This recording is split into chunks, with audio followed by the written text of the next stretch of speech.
Presiden Prabowo Subianto menyebut Partai Gerindra dan PDI Perjuangan merupakan kakak adik. Pernyataan itu disampaikan Presiden di sela-sela peluncuran Koperasi Desa Merah Putih di Klaten, Yogyakarta.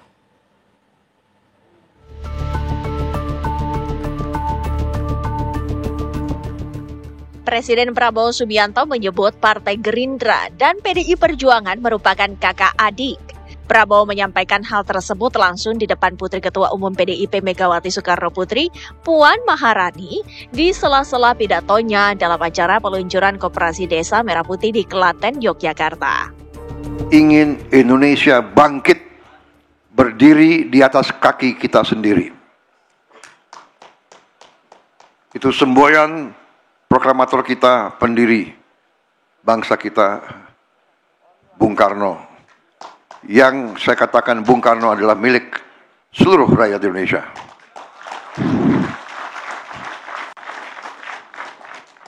Nuhun sewu Mbak Puan. Bung Karno bapak saya juga.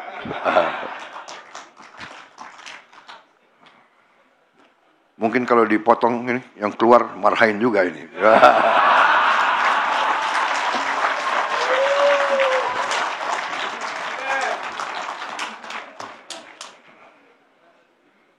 Memang ini sebenarnya PDIP sama Gerindra ini kakak adik ini kira-kira. Tapi benar, kita ini karena apa ya? Demokrasi kita kan di apa ya? Diajarkan oleh negara Barat, jadi nggak boleh koalisi satu itu memang benar. Harus ada yang di luar, ya kan? Ngoreksi kita gitu, ngoreksi.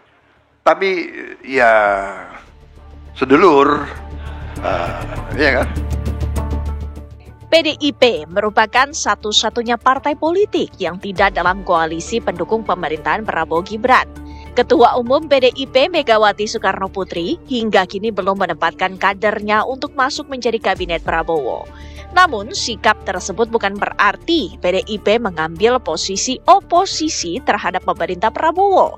Sepanjang tahun 2025, Prabowo dan Megawati setidaknya sudah 2 kali bertemu, yakni di kediaman Megawati pada 7 April 2025 dan pada upacara Hari Pancasila pada 2 Juni 2025. Namun, isu merapatnya PDIP ke pemerintah Prabowo hingga kini hanya sebatas wacana. Namun candaan Prabowo mengenai PDIP dan Gerindra merupakan kakak adik ini sontak memunculkan pertanyaan besar. Apakah ini sinyal terbuka arah koalisi antara Gerindra dengan PDIP atau hanya sebatas sekedar basa-basi politik? Tim TV One mengabarkan.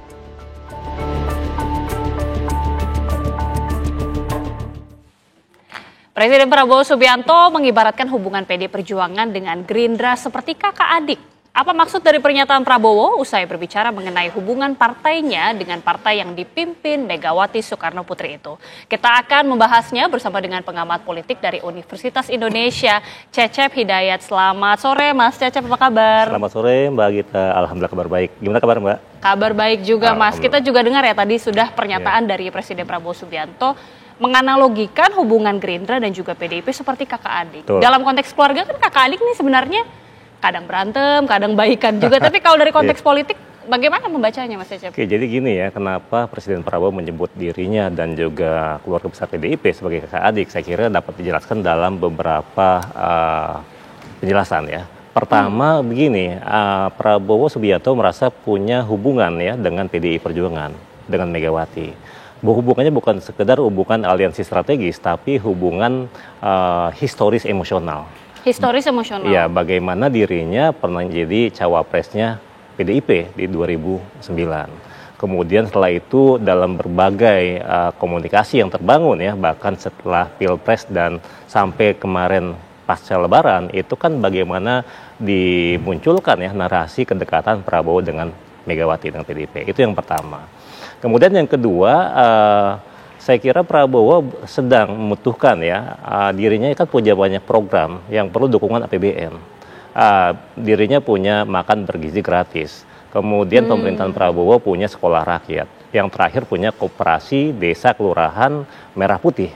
Itu butuh dukungan besar dukungan politik yang besar di DPR. Nah, satu partai yang belum masuk ke dalam pemerintahannya adalah PDI Perjuangan. Sehingga kemudian dibutuhkan komunikasi yang baik antara dirinya dengan PDIP gitu. Untuk menciptakan dukungan politik sehingga stabilitas politik terjaga gitu. Jadi dukungan ini untuk balancing ya? Ya, sehingga kemudian program-programnya itu bisa berjalan dengan baik. Itu yang kedua. Yang selanjutnya gini, sehari sebelumnya kan kita lihat ya bagaimana ketika Prabowo berpidato di acara Kongres PSI. Bagaimana dirinya menganalogikan dirinya amat dekat dengan PSI ya. Dia suka dengan hewan gajah dan seterusnya. Nah, padahal kita tahu ya PSI Jokowi dengan Megawati PDIP dua kutub yang berseberangan. Tentu Prabowo tapi Prabowo tetap butuh dukungan dari dua kutub yang berbeda ini.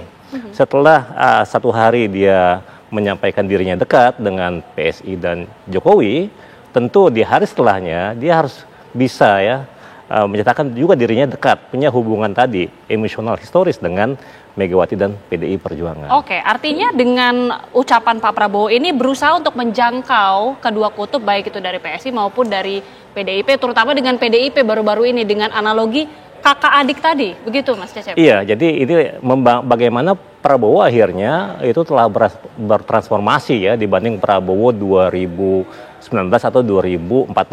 Dirinya sekarang sudah menjadi seorang politisi sebenarnya. Oke. Bagaimana dia bisa berusaha lentur ya dengan elit-elit politik yang lain gitu. Agar apa? Agar semuanya memberikan dukungan kepada dirinya, agar stabilitas politik terjamin gitu. Tapi kan menarik juga Mas Cecep, tadi tidak lama juga Pak Prabowo sempat mengatakan baik juga ada partai-partai yang berada di luar untuk bisa memberikan masukan, memberikan kritikan. Apakah artinya dukungan yang diinginkan Presiden itu bukan berupa masuk ke dalam pemerintahan, tapi memang di luar saja? Iya. Karena gini ya, ketika Prabowo terpilih jadi presiden, dia ingin mengajak semua kekuatan politik itu mendukung dirinya. Bahkan PSI yang angkanya kecil sendiri kan kemarin dikelakarin ya di Kongres. Oh, kok kecil itu banyak deh anggota dalam kabinet nih. Hebat banget gitu ya. Nah, tapi gini ya, kenapa akhirnya dia butuh dukungan ini semua ya. Di awal dia ingin semuanya persatuan, tapi kan dia harus realistis ya. Mungkin ada persoalan yang belum menjadi titik temu di antara dirinya dengan PDI Perjuangan. Ya, PDI Perjuangan sendiri ya di bawah kepemimpinan Ibu Mega tentu ketika keluar sudah solid, tapi di dalamnya sendiri mungkin bisa jadi tidak punya satu kepentingan yang utuh gitu. Ada yang berbeda, mungkin ada tarik menarik ya, mereka yang memang menginginkan di luar, ada juga yang di dalam gitu, di dalam rumah kekuasaan, maksudnya berkoalisi dengan pemerintahan Prabowo. Tapi kemudian saya kira dengan karakteristik Bu Mega ya, yang akhirnya memilih jalan di luar, dan ini yang kemudian dinyatakan juga oleh Presiden Prabowo, ya udah memang, dan itu esensi demokrasi sebenarnya. Bagaimana PDI Perjuangan sebenarnya menjalankan fungsi saling mengawasi dan saling menyimbangkan, check and balances gitu. Oke, kembali lagi ke konteks kakak adik yang tadi disebutkan oleh Pak Prabowo. Kakak adik ini apakah ketika Mas Cecep mengatakan ya sudah berarti PDIP berada di luar, tapi ketika ada kebijakan yang dilakukan pemerintah, layaknya kakak adik itu menuruti kemauan kakak ya? Atau bagaimana? Karena konteks kakak adik ini kan menarik ya Mas Cecep? Ya memang kan kalau kita bicara ya pemikiran politik tradisional ya, memang masalah politik ini kekeluargaan itu menjadi terminologi yang penting sebenarnya. Ya, kita lihat bagaimana pada masa Bung Karno misalnya, itu peran pemimpin besar ya. Pemimpin punya peran yang besar misalnya, dia sebagai sebuah kepala keluarga dan seterusnya. Dan ketika itu ada paham tradisionalisme Jawa misalnya, bahwa pemimpin itu harusnya bisa mengayomi semuanya, hingga akhirnya kemudian terminologi demokrasi terpimpin. Nah, dalam konteks ini ya tentu bukan sekedar adik harus nurutin kakak, enggak ya. Tadi juga kan ada juga soalnya anggapan begitu kan, bahwa seakan-akan kakak adik ini ya sudah berarti adik itu menuruti kemauan sang kakak. Apakah itu bisa dimaknai enggak demikian? Juga, saya kira tidak demikian juga ya, bahwa kemudian mereka itu punya hubungan emosional yang dekat, ya, hubungan historis yang dekat, tapi kemudian bisa saja kan adik kakak berselisih paham, bisa saja adik dan kakak punya kepentingan yang berbeda, apalagi jika si adik dan kakak sudah berkeluarga masing-masing gitu kan. Iya, mitra koalisi strategisnya sudah bisa berbeda. Iya. Dalam hal ini bagaimana kita melihat kemauan sang adik ya? Dalam hal ini misalnya kita menganalogikan adik itu adalah PDIP begitu ya. Apakah ini memang yang juga dimaui oleh PDIP berada di luar pemerintahan, ataukah memang kita akan melihat ada sinyal kekompakan ini PDIP bergabung di dalam koalisi pemerintahan? Ya, itu terminologi yang agak buat ya. Kalau partai yang lebih tua justru PDIP dibanding Gerindra. Ya, tapi kalau usia pemimpinnya tentu PDIP jadi kakak juga. Nah, jadi poinnya sebenarnya Prabowo itu mengingatkan kepada khususnya Ibu Puan yang hadir ketika itu, kemudian juga memberi sinyal ya kepada PDIP bahwa dirinya itu dekat dengan PDIP. Dirinya itu ya kayak dibilang kan kalau saya dibelah marhen nilainya gitu kan, idenya marhen lah, sama, jadi sama dengan PDI Perjuangan. Jadi maksudnya adalah kalau tafsiran saya tidak ada yang berbeda antara dirinya dengan PDIP. Mereka punya cita-cita yang sama. Cuma sekarang mungkin ya ketika mungkin sudah berkeluarga sudah beda-beda kepentingannya. Tapi harapannya tentu ya kan yang diinginkan persatuan, mari kita bersatu. Kan di ujungnya kalau dilihat dengar pidatonya itu ya, kan bersatu membangun Indonesia. Ini harapan Prabowo. Silahkan saja mengkritik dirinya ya gitu ya, sebagai seorang anggota keluarga yang sama gitu. Tapi kemudian kalau kita punya kepentingan nasional yang lebih besar, tentu hal-hal yang perlu dinafikan harus disingkirkan. Yang penting adalah ya lagi-lagi tujuannya menciptakan stabilitas, sehingga kemudian menciptakan dukungan politik sehingga stabilitas terjamin, sehingga kemudian Prabowo bisa menjalankan agenda-agendanya. Sehingga kalaupun nanti kalau kita berpikir jangka panjang nih 2029 bisa terbuka kemungkinan hubungan yang tadi emosional dan historis tadi bisa berubah jadi aliansi strategis buat 2029. Oke, menarik menyebutkan mengenai aliansi 2029. Apakah dalam posisi ini dua partai ini memang sengaja menjaga hubungan baik, saling memuji satu sama lain, bahkan melakukan pertemuan beberapa kali, karena kita melihat sudah sering sekali ada pertemuan dari kedua elit partai ini untuk menjaga kelangsungan jangan-jangan di 2029 juga, mungkin begitu? Iya, jadi gini, saya kira kan PDIP juga bersikap amat satria ya. Ketika sudah berkompetisi di 2024 kemarin, kurang beruntung kalah calonnya, sehingga kemudian mereka mendukung. Ya kan dalam demokrasi juga demikian. Ketika kita taat pada aturan, ketika sudah kalah ya udah dukung pemenang. Tapi kemudian nanti kita berkompetisi lagi di 2029. Entah apakah nanti akan satu pasang atau berbeda pasangan gitu. Tapi ini kan ketika Presiden Prabowo ini baru satu periode. Jika memang tidak ada halangan, tentu potensi naik lagi, maju lagi masih besar gitu. Dan tentu dia akan butuh dukungan politik dari kelompok politik yang lain, termasuk dari PDIP. Kalau memang ya nanti kan tentu menjelang 2029 akan ada negosiasi-negosiasi politik juga gitu. Oke.